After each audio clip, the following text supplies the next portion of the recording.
they tried to draw blood from him, and they would just keep sticking needles to him. And he would scream, and he would, tell me, just, save me from this.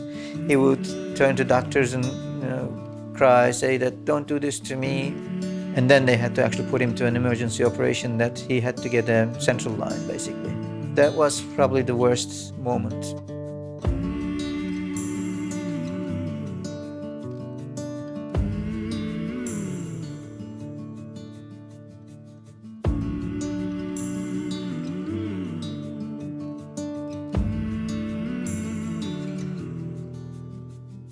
We had to be always on look for if he falls.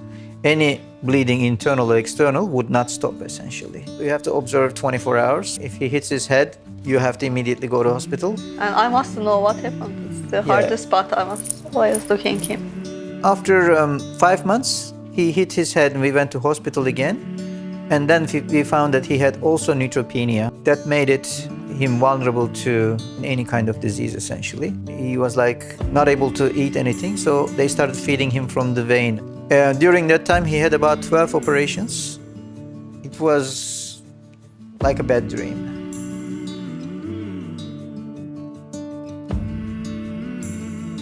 I was just lying all day in bed. It wasn't very fun. You don't actually hear about Garvan a lot outside.